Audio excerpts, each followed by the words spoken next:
Living in the same neighborhood 45 years, Larry Herrick has watched one nearby property change, and not for the good. Lots of junk. Jeez.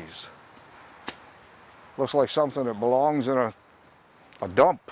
A privacy fence blocks part of the yard that's canine guarded, but the driveway is in full view and it's plenty full of stuff. Junk to neighbors, but for Mike Elliott, whose mom owns the property, it's parts for never-ending projects.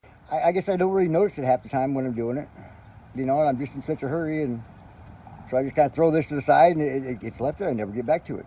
Like the trailer piled high and the camper he wants to remodel or the party bus Elliott says he's refurbishing for his favorite bar. Every time you drive by, he's got another piece of junk here. It just keeps on accumulating. Neighbors' complaints are being heard. The city sent the property owner a violation and cleanup notice months ago, and if city crews end up doing the job, they won't be strangers. They've been here before. In the past 3 years, the city has cleaned up the property twice. Because I can't afford to fight them. I talked to Elliott outside his other home just around the corner from the property in violation. I'm not a bad guy, you know. I'll clean it up. It looks bad. I understand that, but you know, give me time. But he's had plenty of time already, if you ask Larry Herrick, who says this is not the way to a green neighborhood. It's a terrible eyesore. On your side near 61st and Bancroft, Mike McK, 6 News. New complaints about a lingering eyesore spurred city code enforcers to clean up a junk-filled property. But it's not a welcome surprise for Mike Elliott, whose mother is the listed owner. Hey! Get the off my property! While trying to call other authorities and complain about the court-ordered search warrant, Elliott stands in the way. For about 2 minutes, Elliott blocks the city loader from backing out with a bucket full. The stuff they're throwing away, mine, it's good stuff. It's not just scrap. It's not just trash. But city code enforcement disagrees, and an Omaha police officer de-escalates the standoff by persuading Elliott to let crews do their job.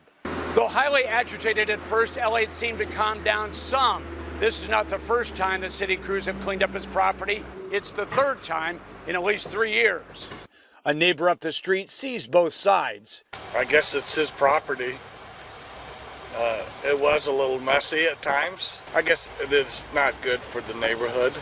Elliott claimed to be cleaning up before city crews arrived. You know, a couple more days and it'd been done. You know, that's all I needed. I mean, me and my friends busted our ass this weekend. Code enforcement says Elliott got a violation and cleanup order 10 months ago, and his appeal was denied. COVID delayed city action until now after new complaints about junk. And I need to clean it up. You know, like I said before, it's projects of mine that have gotten set aside, and I got behind on it. And little has been left behind by the city after debris is removed, a car and camper towed away, even Boo the guard dog we met last week put in the care of the Humane Society during the cleanup. Yeah, it'll be all right. It'll be all right. I'm not worried about him. And the city said it would be all right for Elliott to keep his pickup and trailer if he properly disposed of the items that filled both. Will you keep it clean from now on? Well, I'll try, you know. On your side near 61st and Bancroft, Mike McK, 6 News.